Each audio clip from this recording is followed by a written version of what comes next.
और मैंने तेरे ही भरोसे बाबा, तेरे ही भरोसे हवा बिच उड़ती जावांगी बाबा, डोर हटो छठी राम कटी जावांगी। बोले मैं तेरी पतन शंभू, मैं तेरी पतन हवा बिच उड़ती जावांगी बाबा, डोर हटो छठी राम में कटी जावांगी। किसकी सामर्थ्यता? शिव महापुराण की कथा में एक कथा आती है देवराज नाम के ब्राह्मण की।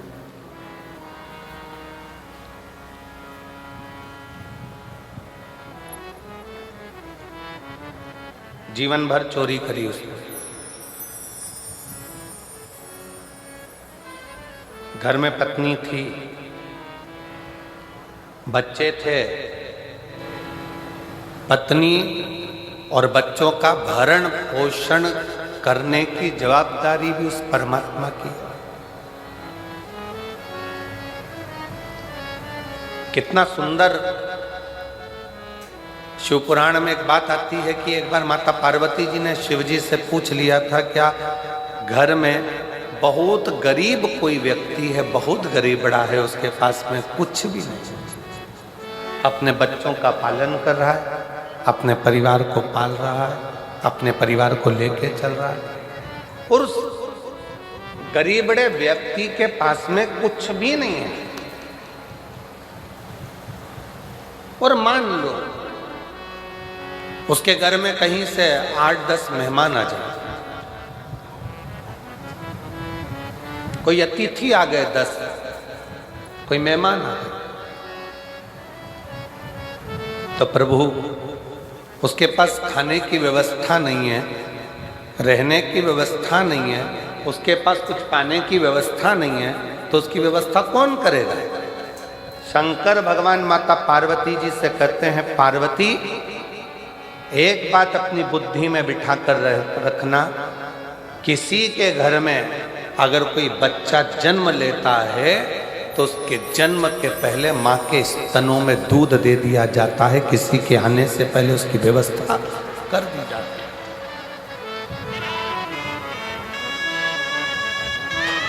बच्चे ने जन्म नहीं लिया, बच्चा जन्म नहीं लिया, पर माँ के स्तनों में दूध दे दिया गया कि बच्चा आएगा तो पिएगा क्या, पेट कैसे भराएगा, उधर की तृप्ति कैसे होगी। ये दुनिया के लोगों को लगता है अगर मैं दुकान पर नहीं जाऊंगा ना तो दुकान नहीं चले, मत जा, खोल कर देख, चले।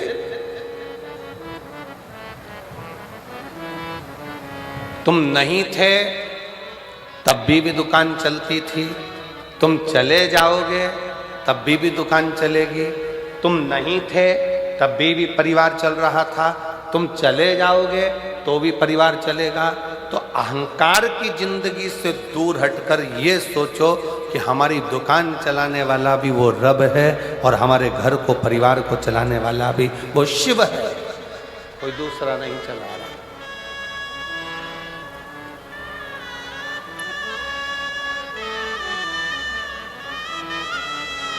आप में से कई जीजियां मेरी बैठी हैं, कई जीजा मेरे ऐसे बैठे हुए हैं, पड़ोसन ने मना कर दिया, मेरे पास तो गाड़ी में जगह नहीं है, मैं तुझे नहीं ले जा सकती, फिर भी वो कथा में आके बैठ गए सबसे पहले। और जो बाद में आई गाड़ी से, उसने कहा मेरी गाड़ी में तो जगह नहीं थी, ये कैसे आके बैठ गए, तो तुम लेकर नहीं आओगे तो वो तो लेकर जाएगा, कैसे कैसे हाथ पकड़ कर पहुंचाएगा, जवाबदारी उसकी।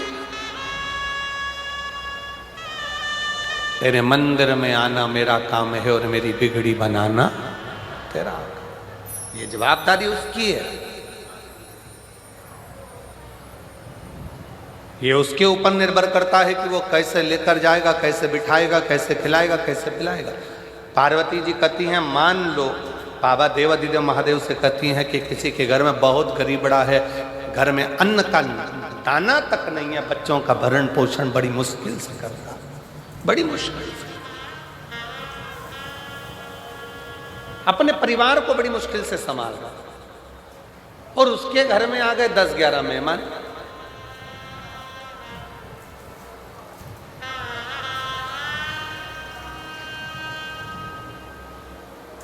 उसके घर में 10-11 मेहमान आकर बैठ गए, उनको खिलाएगा कौन? शिव जी कहते हैं पार्वती, पहले बात तो याद रख, किसी के घर में अगर मेहमान आते हैं तो वो केवल मनुष्य नहीं होता, वो मेहमान केवल मानव नहीं है।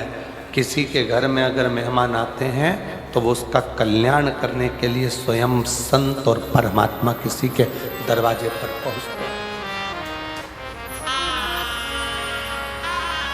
एक कथा गुरु नानक देव जी की हमने पहले कही थी कि बाले के साथ में जाते जाते एक बुढ़िया के झोपड़े को देखा।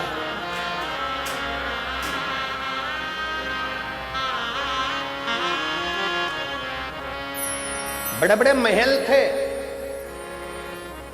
उस महल में गुरु नानक देव जी नहीं रुके।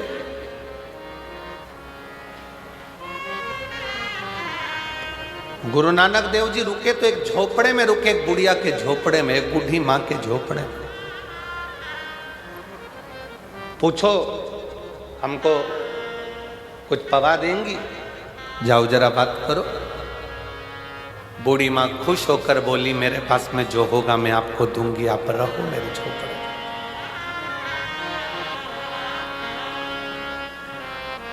झोपड़े के बाहर बूढ़ी मां ने अपना बिस्तर लगाया, सो गई। झोपड़े के अंदर गुरुदेव सो रहे हैं। चलिए,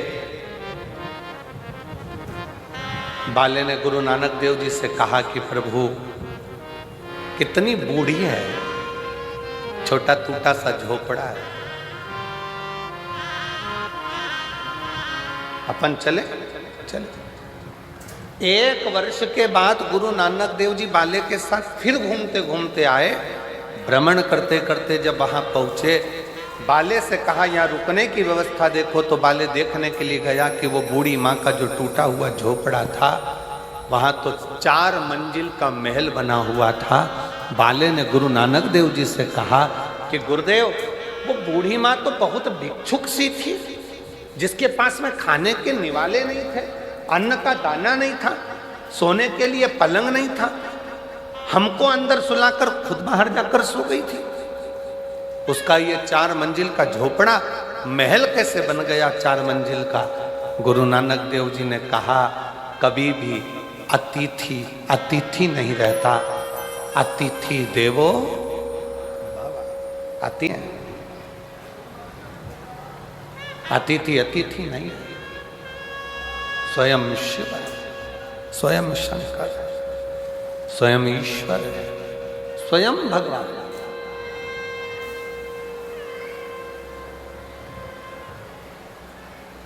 आप आए हो, देवराज नामक का ब्राह्मण, जिसकी पत्नी है, जिसके बच्चे हैं, जिसका परिवार है, जिसका कुटुंब है, भगवान आराम से भरण पोषण सब कर रहा है, और तुम्हारे पेट भरने की जवाबदारी स्वयं शंकर की है, तुम्हारे पेट भरने की जवाबदारी स्वयं देवादिदेव महादेव की है। पेट भरने तक की जवाबदारी उसकी है, पर तुम्हारी पेटी भरने की जवाबदारी महादेव की नहीं है। पर दुनिया पेट भरने से ज्यादा पेटी भरने में लगा हुआ है।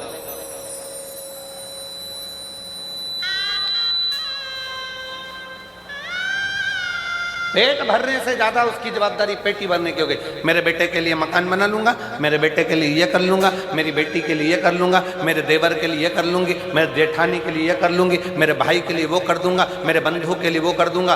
अगर शिव महापुराण की कथा कहती है तुम्हें वैभव मिले, तुम्हें कुर्सी मिले, तुम्हें पद मिले, तुम्हें प्रतिष्ठा मिले, तुम्हें यश मिले, तुम्हें धन मिले, तो शिव महापुराण की कथा कहती है सबसे पहला काम करना अपनी जिंदगी में कि किसी गरीब की आंखों में आंसू मत देखना, बस इतनी कृपा शिव तत्व कहती है। बन सके किसी के लिए काम आ सको तो आई।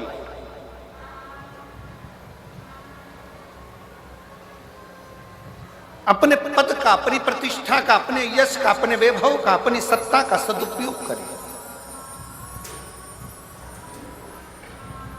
तो एक लाइन शैलेंद्र जी गुनगुनाते हैं, कभी भूखे को भोजन, आप लोगों को भी आते हैं। कभी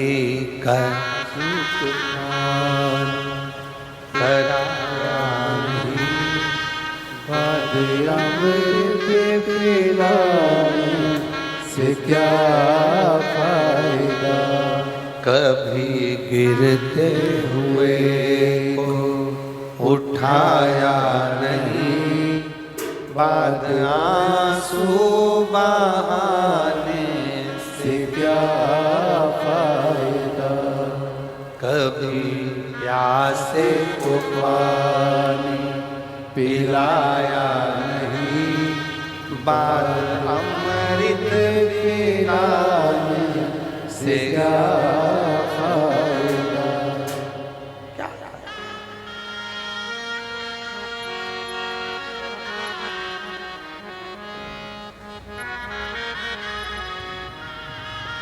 मैं तो मंदिर गया पूजा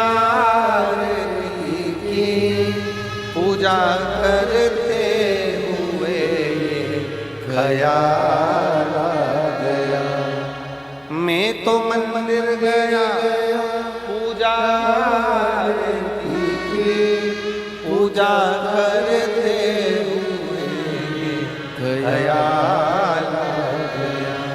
कभी माँ बाप की सेवा की नहीं, फिर पूजा रचाने से क्या फायदा, कभी माँ बाप की सेवा की नहीं, फिर पूजा रचाने से क्या फायदा, कभी प्यासे को पानी पिलाया नहीं, बाद अमृत पिलाने से क्या फायदा। वो लाभ क्या, फायदा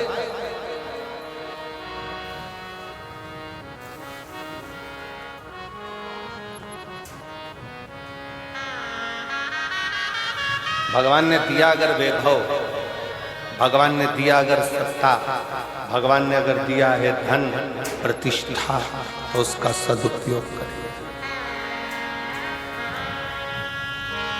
अच्छा करिए। देवराज नाम का ब्राह्मण पत्नी थी, तब तक उसको चोरी करने की जरूरत नहीं पड़ी। पुत्र था, चोरी करने की जरूरत नहीं पड़ी। बेटी थी, चोरी करने की जरूरत नहीं पड़ी। देवराज ने चोरी करना कब प्रारंभ करी? जब एक पर स्त्री का संग हो गया।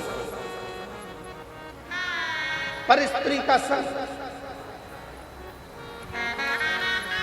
देवराज अपने मित्रों के साथ जा रहा था, ठिठोली करता हुआ, हंसता हुआ, गुनगुनाता हुआ अपने मित्रों के साथ जा रहा था, और एक स्त्री ने उसको देखा। वो स्त्री नहीं,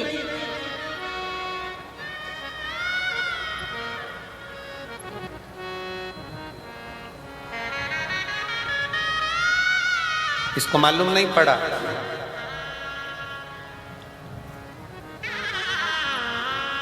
कि एक साधारण सी स्त्री नहीं है।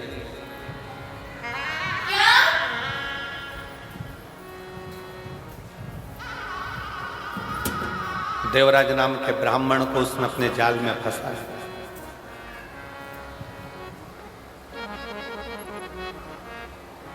काया की आसक्ति, मीठी वाणी की आसक्ति, नयनों की आसक्ति, उसके स्वरूप की आसक्ति देवराज को खींच ली।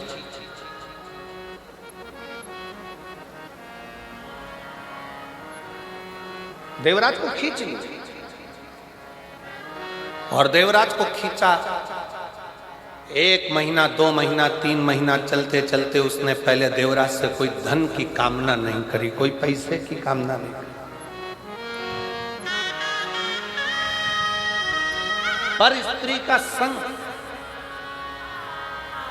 एक बात अपने भीतर उतार कर रखिए, जितने आस्था चैनल पर कथा सुन रहे हैं, जितने फेसबुक यूट्यूब पर कथा सुन रहे हो, जितने इस पवित्र भटिंडा पंजाब की पवित्र भूमि से कथा का लाभ ले रहे हैं, अपने जीवन में उतार कर रखना कि उस स्त्री ने पहले कोई धन की कामना नहीं करी, वैभव की कामना नहीं करी, सत्ता की कामना नहीं करी, लक्ष्मी की कामना नहीं करी। जब पूर्ण तरह से देवराज उस स्त्री के चुंगल में फंस गया, उसको नहीं मालूम था कि ये वेश्यावृत्ति करने वाली।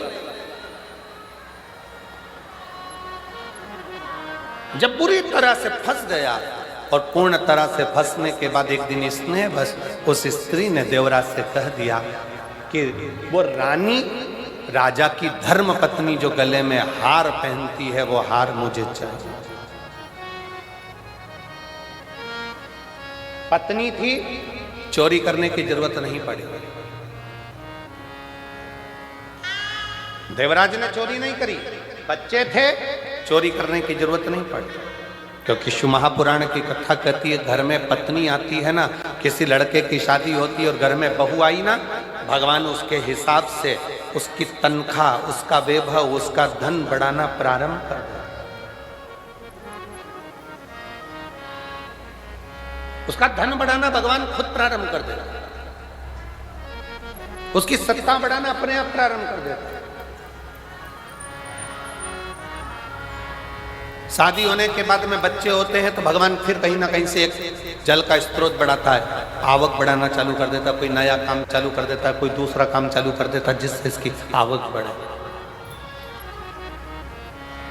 परिवार में जितने सदस्य बढ़ते चले जाते हैं, उतना उतना भगवान भी राहें खोलता चले जाता है, राहें खोलता चले जाता है। पहले के समय में और आज के समय में बहुत अंतर है जी। आज के समय में तो लोग कहते हैं हम तो और हमारे, जम के तो बोलो, हम दो और हमारे दो, और घर में कहीं के बुढ़ा बुढ़ी रहते हों तो उनको बाहर वृद्धाश्रम में फेंक दो। ये आजकल की रीति है, ये लोग आज की रीति में ऐसे जीते हैं। पर पुराने समय में शिव महापुराण की कथा कहती है, पुराने समय में हमारे माँ बाप भी हमारे साथ में रहे, हमारे 4 बेटे 4 बहुएं साथ में रहे, हमारा परिवार साथ में रहे, मामा मामी बुआ फूफा काका काकी सब हमारे साथ में रहे, सबको संजो कर चलते, सबको संजो। पहले लड़की की शादी करते थे ना, तो लड़के वालों के यहाँ देखने जाते थे कितना बड़ा परिवार है। क्यों साहब, लड़के के कितने भाई हैं? तो कहा साहब लड़के के तो 4 भाई हैं, बहुत बढ़िया। लड़की की बहन कितनी है? कि 5 बहन है। अच्छा, लड़के की मौसी कितनी है? लड़के की माँ की बहनें कितनी है? तो कहा 7 है। अच्छा, तो लड़के के पिताजी के भाई कितने हैं? तो कहा 5 है। मामा जी कितने हैं? कि 3 है। ऐसे पूरा हिसाब जोड़ा जाता था तो भरा पूरा परिवार देखा जाता था। तब लड़के की शादी करते, लड़की की शादी करते। इतना बड़ा परिवार देखकर माँ बाप अपनी बेटी की शादी करते थे। आज के जमाने में पूछते हैं क्यों साहब, बोल दो क्या, बुरा तो नहीं लगेगा? क्यों साहब बेटी की शादी करना है? कौन कौन है घर में? तो कहा साहब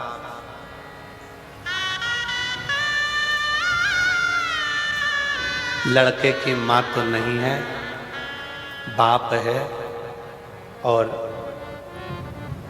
2 बहन है, लड़का है। अब घर पर जाकर लड़की के घर वाले विचार कर रहे हैं, अभी 2 बहन है, अभी 2 बहन है। फिर दूसरा लड़का देखा, साहब तुम्हारे यहाँ कौन है? तो कहा साहब हमारे यहाँ पर लड़के की माँ है, बाप है, लड़का है, एक बहन है। फिर घर पे जाकर विचार करा, सास जिंदा है।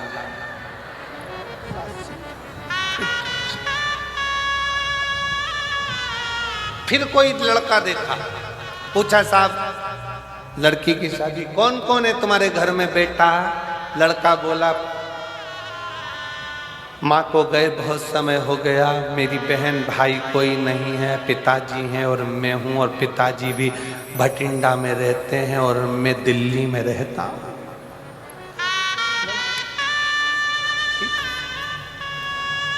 पिताजी पूरी जमीन जो हमारी खेती है वो देखते हैं, मैं सर्विस में हूँ दिल्ली में।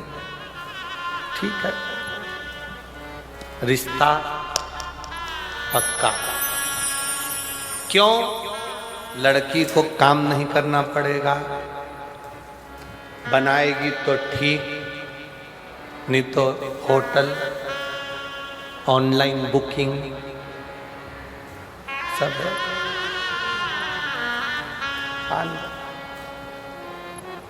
बड़ा धीरे धीरे धीरे धीरे करते करते परिवार इतना छोटा हो गया, इतना छोटा हो गया।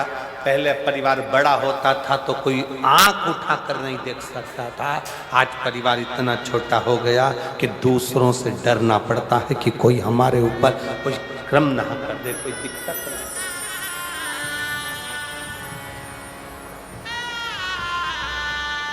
और हम फिर निवेदन, हम 2 हमारे 6,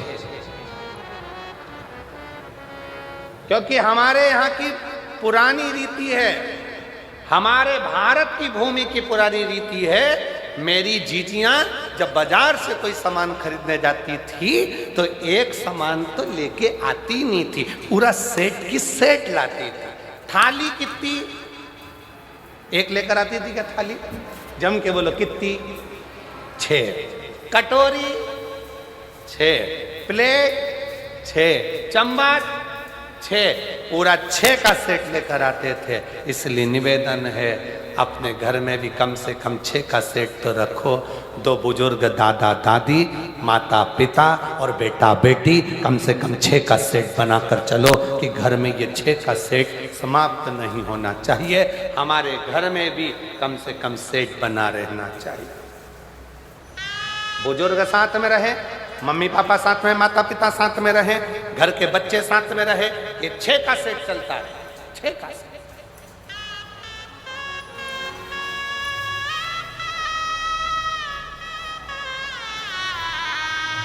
सेठ में कमी हो जाए, घर की दादी के मान लो बहुत बुजुर्ग हो गई थी, प्राण चले गए, तो फिर सेठ को बढ़ाने का प्रयास करो। पोते की शादी करना है, सेठ कम पड़ गया, एक थाली कम दिख रही है, बहू लेकर आ जाओ। फिर सेठ गड़बड़ हो जाए, दादाजी बुजुर्ग हो गए थे चले गए, तो बहू से कहो बेटा पोते का मुंह देखना है, सेठ बढ़ा। फिर 6 का सेठ।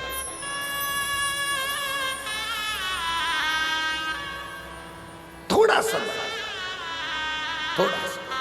अब दुनिया के लोगों को लगता है कि गुरुजी आजकल का जमाना इतना विचित्र है, ऐसा जमाना आया है गुरुदेव, इतनी महंगाई का युग है, इतनी महंगाई का युग है, कैसे गुजारा हो बच्चों का, कैसे गुजारा हो बच्चों का। शिव महापुराण की कथा कहती है, भगवान शंकर का चरित्र कहता है, ये हम सोचते हैं कि कैसे गुजारा हो, वो परमात्मा जब पृथ्वी पर जन्म ही उसको देता है जिसका गुजारा उसको करना होता है, नहीं तो जन्म ही नहीं देता, जन्म ही नहीं देता। अगर आप कथा तक पहुंचे हो, भगवान की शरणागति तक पहुंचे हो, भगवान के भजन तक पहुंचे हो, भगवत स्मरण तक पहुंचे हो, तो कहीं ना कहीं परमात्मा की विरल भक्ति आपके ऊपर है।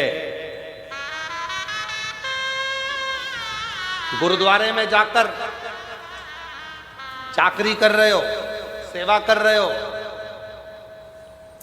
शिवालय में जाकर सेवा कर रहे हो, किसी गुरु की शरणागति में पहुंचकर सेवा कर रहे हो, तो उस दिन समझ लेना कि मेरे रब ने, मेरे भगवान ने, मेरे शंकर ने, मेरे गुरु ने बड़ी कृपा करी, जो इस पापी शरीर से, इन इंद्रियों, जो आसक्ति में डूबने वाले शरीर है, इस शरीर से भगवान ने अपनी सेवा करवा ली।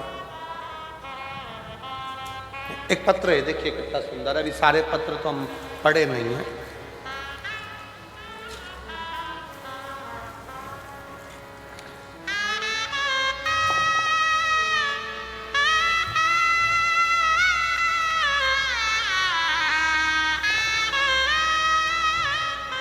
उमा, मेरा नाम उमा मोर, लुधियाना से आई हैं। कहीं बैठी हो उमा जी? लुधियाना से हैं। आप ही हैं? आ जाओ, एक बेलपत्र लेकर जाना, आ जाइए। मैं उमा और लुधियाना से आई हूँ। मेरा मोबाइल नंबर ये है, पत्र एलईडी पर दिख रहा, आस्था चैनल पर एलईडी पर आप अपना पत्र पढ़ सकते हैं। जिस पत्र को ये यहाँ से सुनाया जा रहा है वो आप एलईडी पर देख सकते हैं। उमा मोर, लुधियाना से आई हूँ। मेरा मोबाइल नंबर ये है। आपकी कथा 2019 से सुन रही हूँ। मैं आपके कहने अनुसार रोज मंदिर जाती हूँ, शिवजी पर 1 लोटा जल समर्पित करती हूँ, बेलपत्र चढ़ाती हूँ और रोज चढ़ी हुई बेलपत्र को जल पीकर उसको खा लेती हूँ। 30 साल से मधुमेह की बीमारी थी। 30 साल हो गए थे दवाइयाँ लेते लेते, पर वो बीमारी समाप्त नहीं हो रही थी। तब बाबा से प्रार्थना कर कर इतनी ज़्यादा तकलीफ बढ़ गई थी कि आखिरी में शिवजी के मंदिर जाना, जल चढ़ाना और बेलपत्र खाना प्रारंभ करा। आज बाबा की कृपा से पूर्ण तरह से स्वस्थ हूँ, दवाई की जरूरत नहीं और बीमारी खत्म है। मैं बाबा को प्रणाम करने के लिए आई हूँ और बाबा को धन्यवाद देती हूँ। शिव की कृपा किसको? शंकर की उदारता। एक पत्र और बड़ा सुंदर आया, देखिए।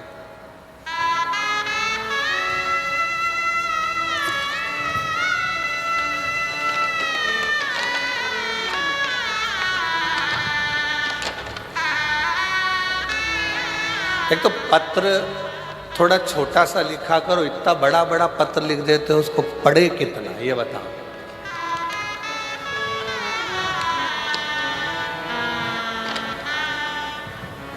राजकुमार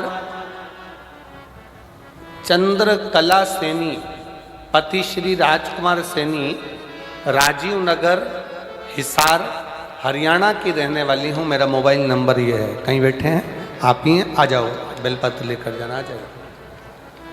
1 लोटा जल का मैं क्या वर्णन करूं गुरुदेव?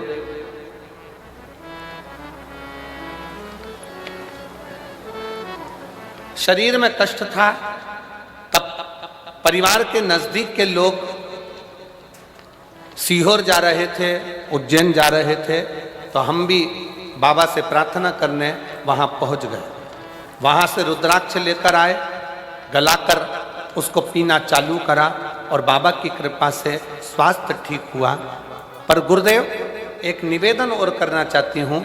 हमने कभी जिंदगी में सोचा नहीं था कि मेरे 2 बच्चे हैं, दोनों की नौकरी क्या सरकारी में लग सकती है, ये हमने कभी विचार नहीं करा था। गुरुदेव, हम कंकर शंकर की भूमि पर पहुँचे, बाबा का कंकर शंकर पूजन करा, रुद्राक्ष लिया, बाबा से विनती कर कर आए, बाबा दुनिया के लोग कुछ भी कहें पर मेरे बच्चे 2 हैं और दोनों का जॉब लग जाए, बस इतनी कृपा करना।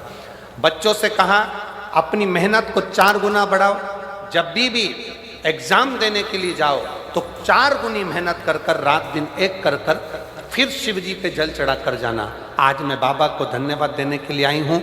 मेरा बड़ा बेटा HDFC बैंक में और छोटा बेटा VLD पशु का सरकारी डॉक्टर बन गया है और बाबा की कृपा से दोनों बेटे सरकारी नौकरी में लग गए हैं। मैं बाबा को प्रणाम करने के लिए आया हूं। शिव शिव है, शंकर शंकर है।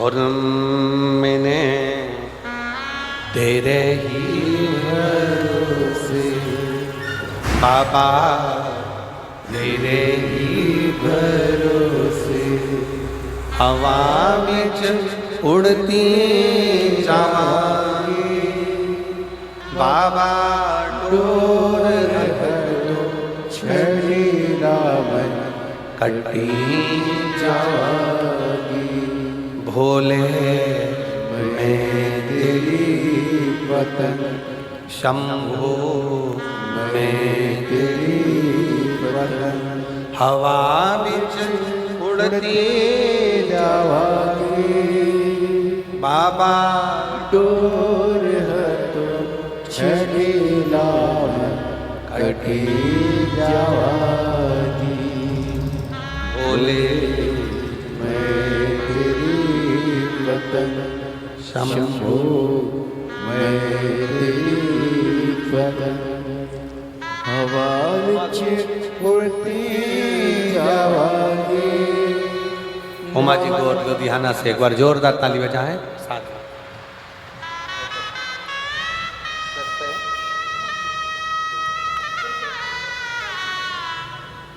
दीदी बोल रही हैं मेरी मधुमेह की पूरी दवाइयां छूट गई और बाबा की कृपा से मैं ठीक हूं। शिव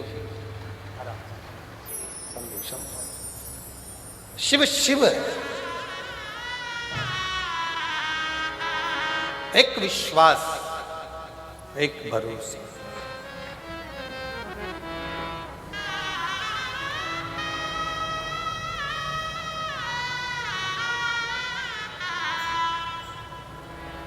ना जाने कौन सा पुण्य बठिंडा वालों ने करा होगा जो ये दूसरी बार शिव महापुराण की कथा श्रवण करने का सौभाग्य मिला। बड़ी और मिला है मौका। मैं पूरे बठिंडा वासियों से और आसपास के रहवासियों से निवेदन करूंगा, ये योग ये संजोग छोड़ो नहीं। जितना समय मिले उतना शिव की शरण में जाकर भगवान की अविरल कथा का रसपान करो, शिव तत्व श्रवण करो।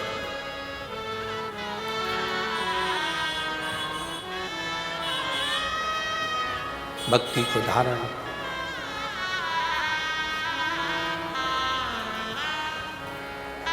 उसने जन्म दिया है, पेट भरने की जवाबदारी उसकी है, उसकी।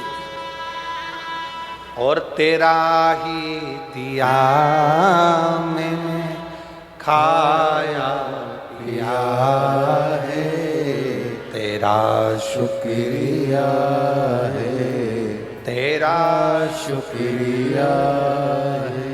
मुझे भोले बाबा ने बहुत दे दिया है तेरा शुक्रिया है तेरा शुक्रिया है। ये जायदाद दी है औलाद दी है मुसीबत में हर वक्त इमदाद दी है, तेरा ही दिया मैंने खाया पिया है, तेरा शुक्रिया है तेरा शुक्रिया है। शिव कथा कर रही है भगवान शंकर का चरित्र का, शिव महापुराण की कथा कर रही है। पार्वती जी शिव जी से कह रही हैं अगर किसी के घर में मेहमान आ जाए, मान लो बहुत, शिव जी कहते हैं उसकी पूरी जवाबदारी मेरी खुद की है, मेरी स्वयं की है, स्वयं की। कोई दूसरे की नहीं, मेरी स्वयं।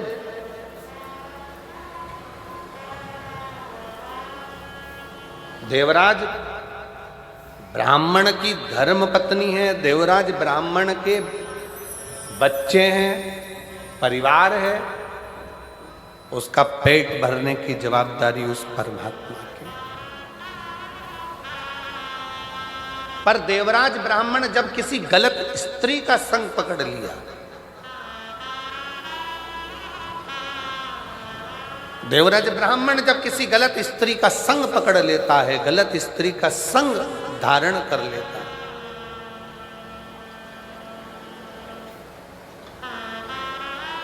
तब वो स्त्री पहले तो कुछ नहीं बोली, पर बाद में जब वो देख लेती है कि अब मुझे धन की जरूरत है, तब वो देवराज ब्राह्मण से कहती है जाओ और जो रानी के गले में हार पड़ा हुआ है वो रानी के गले का हार मुझे ला कर दो।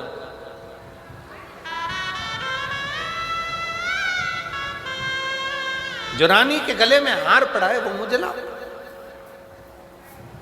और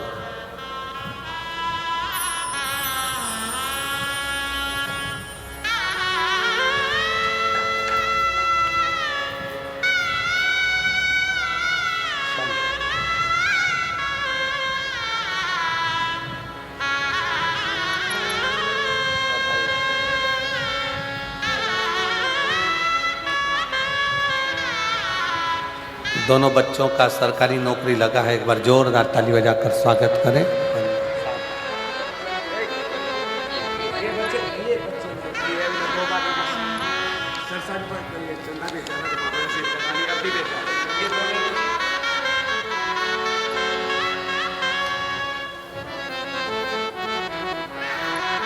शिव कृपा किसको कहते हैं? शंकर की उदारता किसको कहते हैं? शिव तत्व किसको कहते हैं? चोरी करने के लिए देवराज उस स्त्री के कहने पर, उस नारी के कहने पर तैयार हो गया। और जब देवराज उस स्त्री के कहने पर, उस नारी के कहने पर तैयार हुआ, चोरी करने के लिए आतुर हुआ, चोरी करने के लिए पहुंच भी गया और रानी का हार चुरा कर लेकर आ भी गया, पर राजा के जो दूत थे, सेवक थे, गुप्तचर थे, वो पीछे पड़ गए।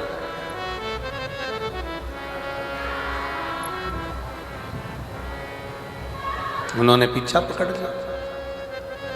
भाग तक कहां जाए, छुपने का स्थान नहीं मिला, शरीर में ताप पड़ने लगा, बुखार आने लगा। तब वो देवराज ब्राह्मण शंकर के मंदिर में प्रवेश कर गए, शिवालय में, शिव के मंदिर में।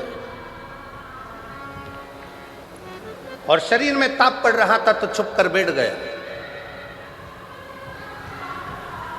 शिव कथा चल रही थी। थोड़ी थोड़ी देर में महाराज जी चिल्ला कर कह रहे थे, हर हर महादेव। इसको बड़ा कछोटपन उत्पन्न हो रहा था, क्रोध आ रहा था, बड़ा। करे तो करे क्या?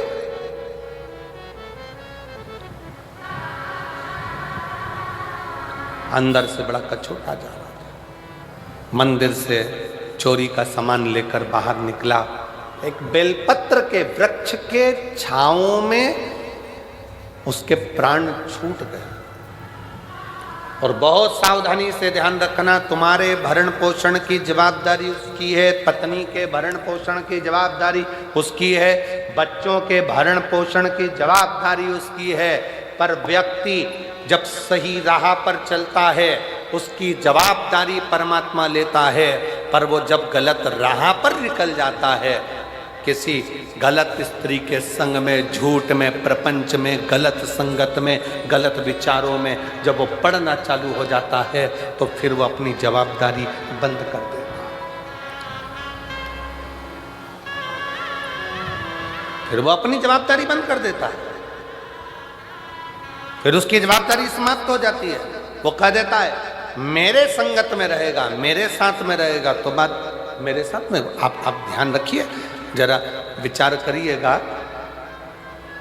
जरा अपने स्मरण में लीजिएगा। जब आप 10 लोग एक साथ मिलकर कहीं जाते हो और 10 लोगों ने विचार कर लिया कि अपन को इस होटल में ठहरना है, यहाँ ये खाना खाना है, यहाँ पर रहना है, चाय पीना है, व्यवस्था करना है, ऐसा करना है, वैसा करना है, वो 10 एक साथ संगत के साथ में मिलकर चलोगे तो सुख पाओगे। संगत से हट गए और उसके बाद फिर कहीं जा रहे हो तो उसमें उसकी जवाबदारी नहीं। फिर संगत से हटकर कुछ कर रहे हो तो वो जवाबदारी उसकी रही। पर संगत के साथ में मिलकर कार्य कर रहे हो तो उसकी जवाबदारी। और मेरे भोले तेरा सहारा है, मेरे भोले तेरा सहारा है, मेरी नैया का तू किनारा है, मेरी नैया का तू किनारा है। संगत बैठकर भोजन कर रही है तो बैठकर भोजन करो। संगत अगर साथ में है, 10 लोग साथ में है, 15 लोग साथ में है, जैसा एक साथ नियम बना है वैसे चलोगे तो संगत चल।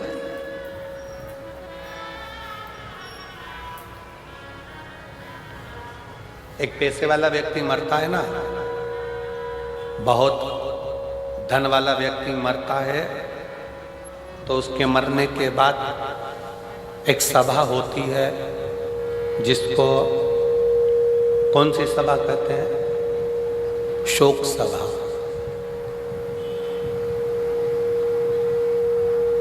अब इधर का तो हमको नहीं मालूम, पंजाब का ऐसा फोटो मोटो रखकर सब बैठ जाते हैं, शोक सभा करते हैं। इधर भी होती है क्या? अरे जम के तो बोलो, आवाज नहीं आ रही है, बोलो जरा। होती है? अच्छा।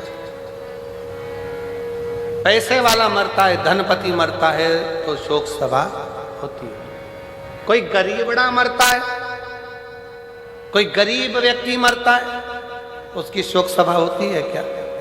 नहीं होती, क्योंकि उसके इतने शोकी नहीं होते कि उसकी सभा करी जाए।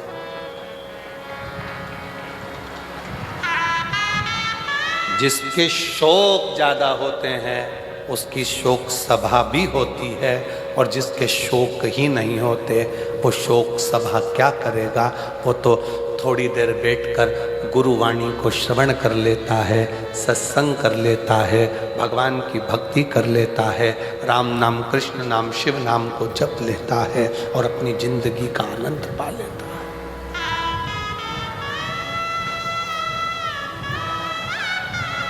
अपने जीवन का आनंद पा लेता है। उसे कोई मतलब नहीं। जिसके शोक ज्यादा है, व्यसनों में डूबा हुआ है, वैश्यावृत्ति में डूबा हुआ है, मदिरा पान में डूबा हुआ है, नशे में धुत है, गलत कार्य में डूबा हुआ है, गलत विचारों में डूबा हुआ है, गलत सोच में डूबा हुआ है, और जिसके कोई गलत ना संगत है, ना विचार है, ना शोक है, वो तो अपनी मस्ती में मस्त होकर भगवान की अविरल भक्ति को धारण कर रहा है। उसको क्या?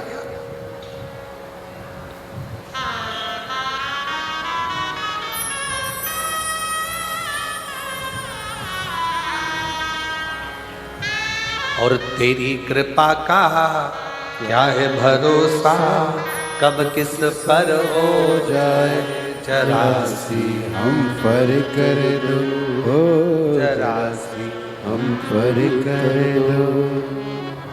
ये उसकी कृपा, उसकी दया,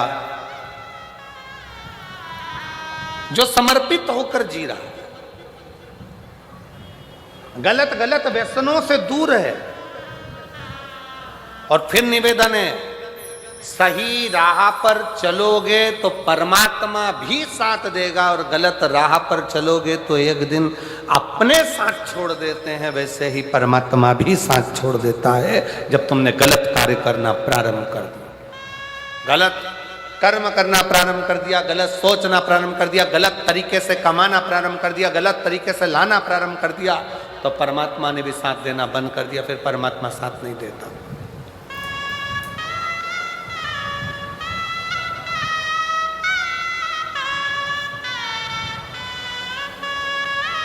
फिर परमात्मा साथ।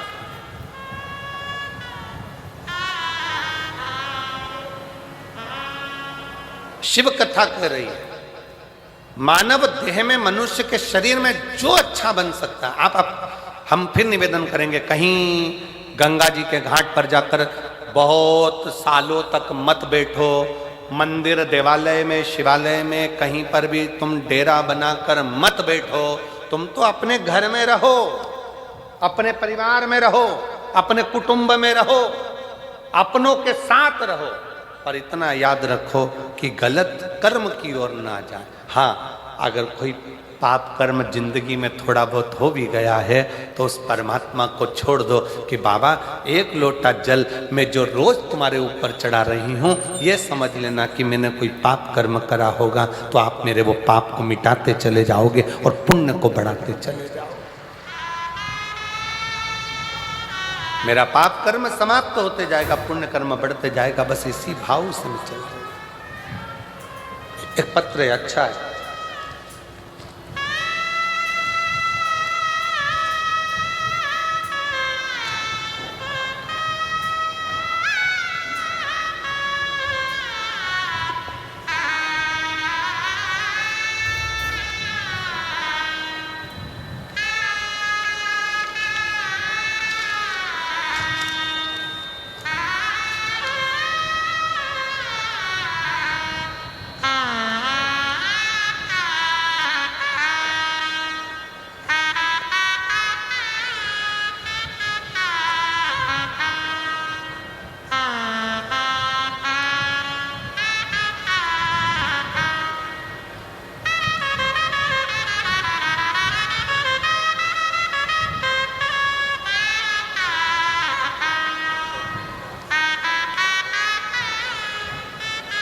गांव बापोड़ा, जिला भिवानी।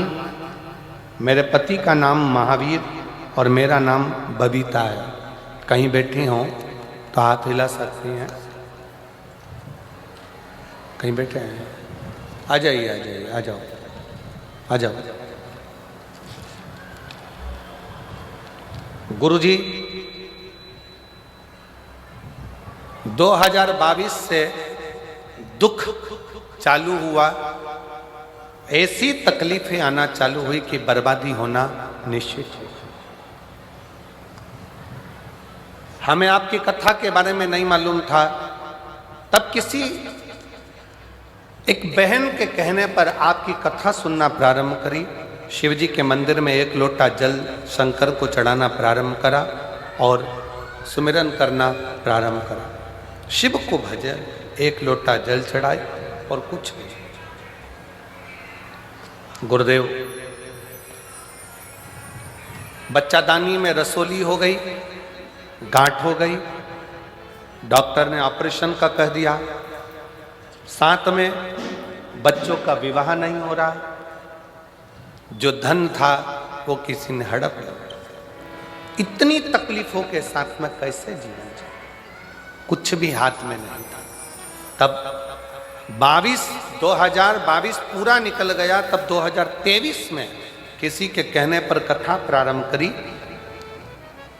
हमने सुना है कि पंडाल में बैठकर कथा सुनने का क्या लाभ होता है, तो कोई मुझसे पूछे कि पंडाल में बैठकर कथा श्रवण करने का क्या फल है। ये मेरी बाबा से मैंने विनती करी थी। मेरी गर्भ की गांठ, बच्चेदानी की गठान समाप्त हो जाएगी, मेरे दोनों बच्चों का विवाह हो जाएगा और बच्चों का काम धंधा लग जाएगा। 8 कथा सुनूंगी। आज बाबा की कृपा से आपको दोनों बच्चों का विवाह हो गया। ये छोटे बच्चे का विवाह भी हो रहा है, रसोली गांठ भी समाप्त हो गई और बाबा का गया हुआ मेरा सारा धन भी आ गया। ये कथा आज 8वीं पूरी हो रही है पंजाब के भटिंडा में। पंजाब भटिंडा में मेरी 8वीं कथा आज पूरी हो रही है और बाबा ने मुझे सब कुछ दे दिया जो मुझे चाहिए था। शिव शिव है, शंकर शंकर, और निमंत्रण पत्रिका भी दी है। अब दे तो दी और इन सबको सुना दी और सब आ गए तो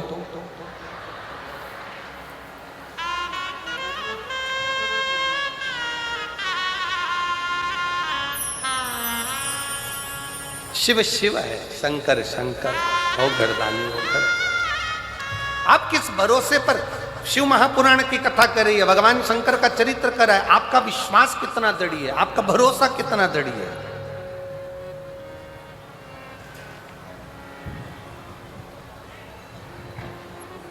आप जितने भरोसे से, जितने विश्वास से, जिस दृढ़ता से भगवान को भजते हो, अपने हृदय की बात कहते हो, भगवान उसको श्रवण करता, सुनता।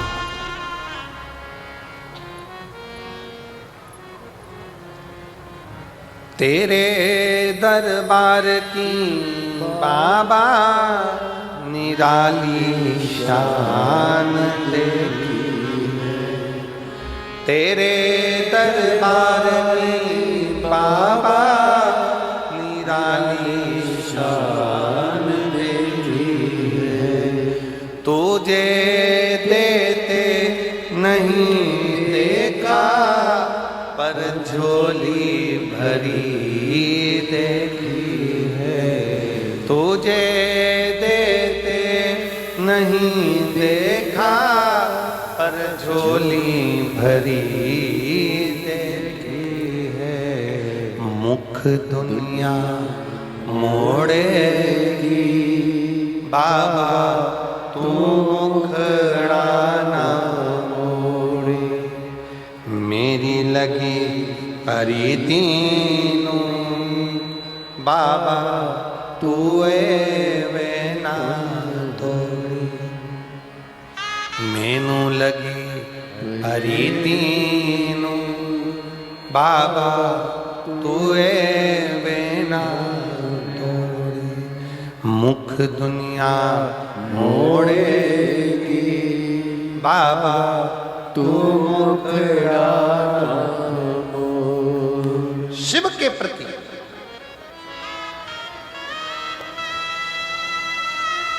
देवराज ब्राह्मण का चरित्र कर रहा है। स्वयं तक सीमित है, पत्नी तक सीमित है, परिवार तक सीमित है। आप अच्छा कर्म करते रहिए, परमात्मा साथ देता रहेगा, आपका हाथ पकड़ कर आगे बढ़ाता रहेगा। पर जहां गलत संगत में चले गए, गलत विचार में पहुंच गए, गलत दृष्टि में पहुंच गए, वहां दिक्कत।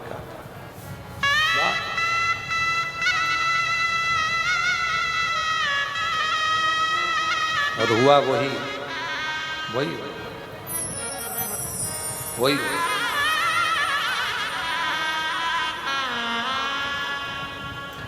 देवराज ब्राह्मण गलत संगत में पहुंच गए। एक पर स्त्री के चक्कर में, एक गलत नारी के चक्कर में, गलत स्त्री के चक्कर में आज उसके प्राण चले गए।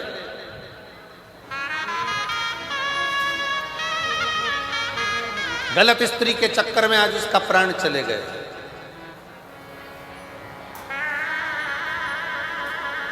बेलपत्र के वृक्ष के नीचे प्राण छूट गए। शंकर जी की पावन कथा उसके कानों में, शिव जी की पवित्र कथा उसके श्रवण में थोड़ी देर की चली गई थी तो बेलपत्र की छाया में चला गया। अच्छा देखो, देवराज की कथा एक बात बहुत अच्छी कह रही है, थोड़ा ध्यान लगाएंगे तो आपके स्मरण में आएगा कि देवराज ने, भले उसने चोरी करी, गलत काम किया, पर मरने से पहले शंकर के मंदिर में बैठकर 2 क्षण की शिव पुराण की कथा सुन ली और बेलपत्र की छांव में उसके प्राण चले गए। ये अच्छा कर।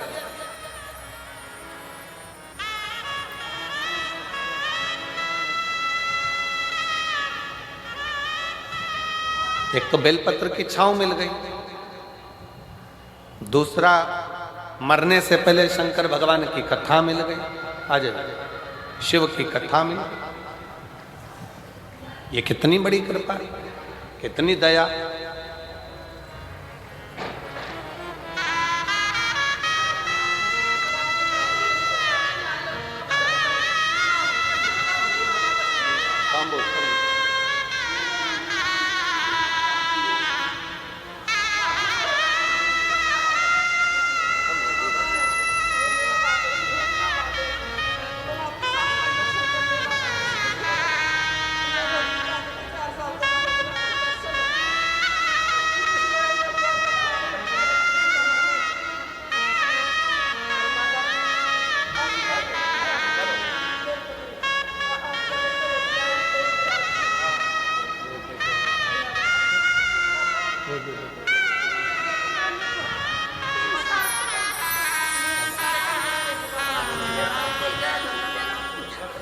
शंभु शंभु। और तेरा ही दिया मैंने खाया पिया है, तेरा शुक्रिया है, तेरा शुक्रिया है। मुझे भोले बाबा ने बहुत दे दिया है, तेरा शुक्रिया है, तेरा शुक्रिया है। दीदी कह रही है कि पूरा उजड़ गए थे, कुछ भी नहीं था, लाले भी पड़ गए। एक जिसको दिया धन सब चले गया, व्यापार सब ठप पड़ गया, कुछ भी नहीं था। 2022 पूरा उजड़ गया। 2023 से शंकर पर एक लोटा जल चढ़ाना चालू करा। 2025 में बाबा ने फिर संभाल लिया। शिव शिव है।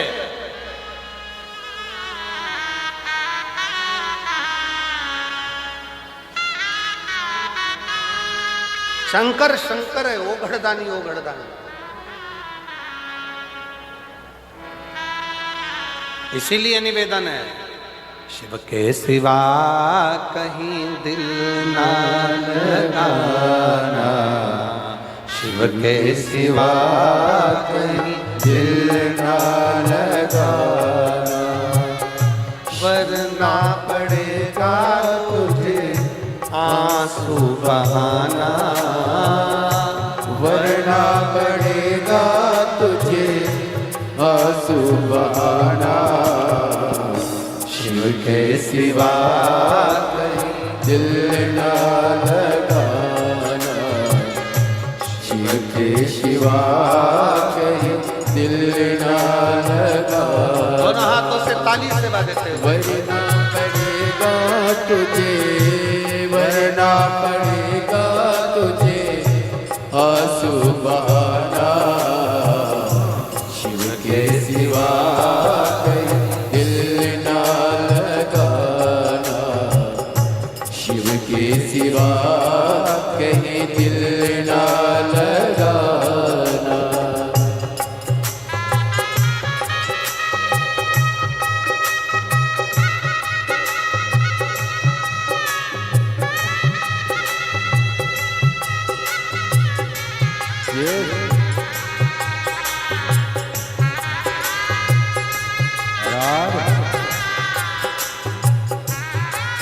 हरि बोल राम।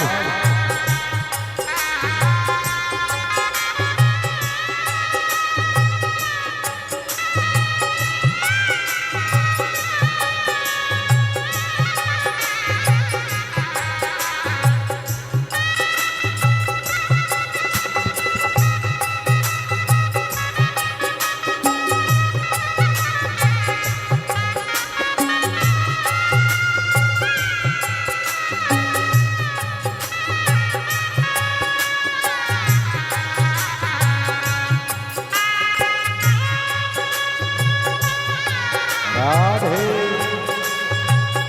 हरि बोल।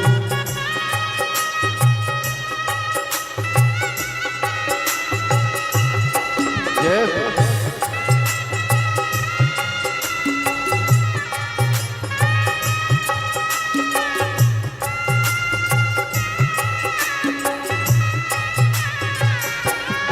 राधे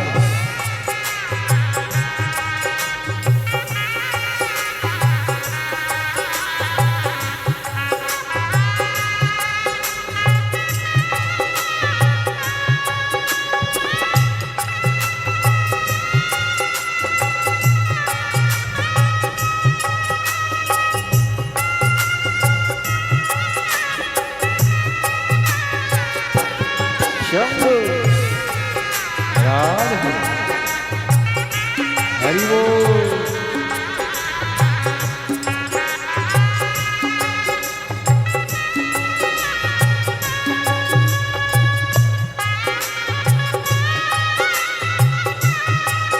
राधे